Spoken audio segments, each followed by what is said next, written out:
Dr. Mark Changizi here with your Science Moment. Today I'm going to talk about the most fundamental point to why we have free expression and why we express ourselves at all, which includes primarily the main thing that we express is our emotional expressions. The reason that we do that is to avoid fights, to avoid violence, to avoid those sorts of things in the first place. So before I do that, I wanted to quickly talk about Tim Barber and my book, Expressly Human, that's coming out this summer.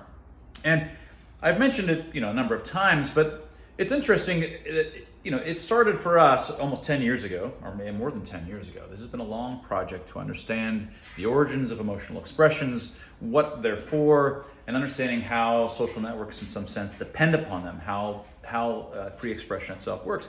But never in our wildest dreams did we think that it would have been relevant in the post-COVID era in two respects. One, because we're deriving the emotional expressions of social animals and us that we have and how they work and how they combine together and all of the sort of what's involved in emotional expressions, then we've come to understand exactly what's missing when you mask them over. But never in a million years would we have thought that the whole world was suddenly being forced to wear masks with their, which don't even WORK, right?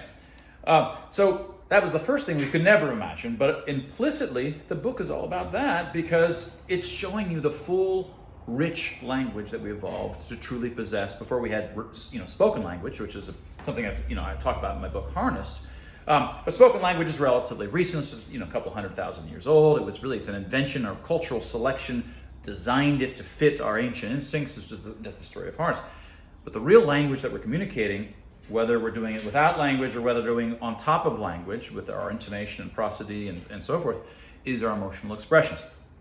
So the book is about that, and so it's implicitly about masks, something we didn't possibly anticipate. But the other part of what the book is about is how it is the case that social networks, groups of people, through these interactions, emotional expressions allow them to come to compromise without fighting about it, right? They allow them to compromise, and through these processes, some people rise in reputation, some people. So it's understanding the power of emotional expressions as the basic building blocks of reputation networks and social networks, which allows the entire network to slowly move towards the truth. So the book is about that as well, which is, of course, we didn't really ever expect that the world would come to think that free expression is fascism, which is what they are saying now, right? So Expressly Human really is the sort of the foundations of both why what's being crushed with masks and what is now being crushed with the kind of censorship that we're having on social media and a new kind of administration which is pushing censorship top down. So go get yourself a copy. You can pre-order it from Barnes & Noble and Amazon, and of course the main thing that it is a grand unifying theory of emotional expressions, and we think it overturns and will be treated as a big discovery in cognitive science. So the thing I wanted to talk about today is another facet of emotional expressions, and I just hinted at it. And whether you believe our theory or you believe any of the other theories, and let me take these off. These are free X glasses. You can get them at vinooptics.com. They augment your ability to see emotions under the skin, which comes out of my earlier research on why we have color vision. The reason we express ourselves, why animals for all these millions of years swam around, moved around, we had all these emotions on the inside, and we felt emotions. But we didn't express anything because there was no reason to express anything. We just took things. We just fought instead. We used violence. That's how we settled everything. That's how non-social animals decide what's going to happen in an interaction. They just fight about it, and one person runs away or gets eaten, right? Social animals wanted to come up with a way so they didn't have to fight about it every time. And the way they did that was they came with a way of expressing, here's how confident and strong I am in my point of view, so that if we were to fight, like I would totally get this much, and then you might express something, and the back and forth we express. Our book is about how these expressive emotional expressions serve as a way of two different social animals coming to having an honest argument, each of them sort of making honest claims, the other making honest claims, and they do that by betting reputation, which I've hinted at here and there. It's through those processes that they can hope to come to an agreement and say, okay, let's just agree that this much of the zucchini bread I'll take and you get that much, without having to go ask mom or having to arm wrestle or having to fight about it. Whether you believe ours or some other theory, some of these older theories, doesn't really matter. Emotional expressions are widely understood to some sense be about how animals can negotiate and come to compromise and how to deal with the social relationships without having to fight about it. Right? That's the point of emotional expressions. And what we've done is sort of really flesh that out, understand all the way down to first principles. So when you decide you're going to not work with, think that free expression is bad, free expression is fascism, people shouldn't be allowed to express themselves, well, what you're choosing to do is abandon the means by which evolution gave us the mechanisms to talk and come to agreements without fighting about it.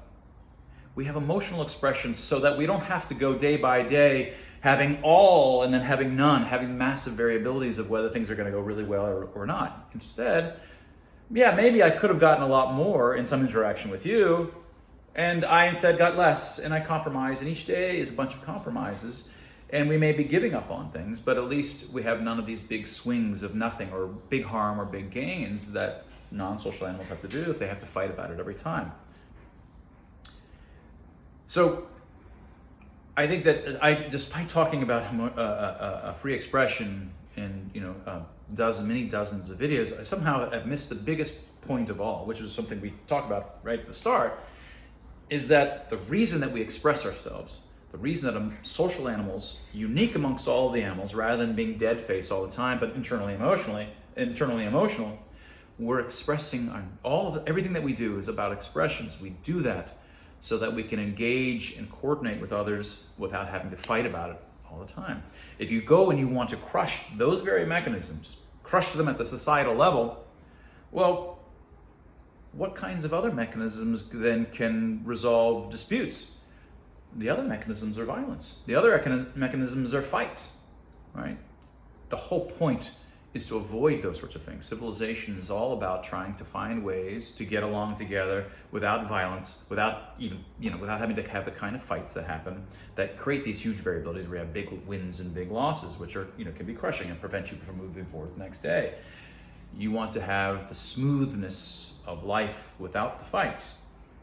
And when government or all of us individually no longer have tolerance for free expression and think that it's fascism to be allowing others to freely express themselves, all that you're doing is encouraging violence. Unbeknownst to yourself, that's actually what you're encouraging, because when you take away the mechanisms of free expression, then the only way that people can express themselves is through fights to get the things that they demand or that they want. They don't negotiate about it anymore. So I want you to just think to yourself about it. Intuitively, I think you already knew, right? Emotional expressions have something to do with social animals coordinating and somehow coordinating their behavior so that they can get along. You take away free expression, you take away people's ability to get along. And when they can't get along, what do you think comes instead? All right?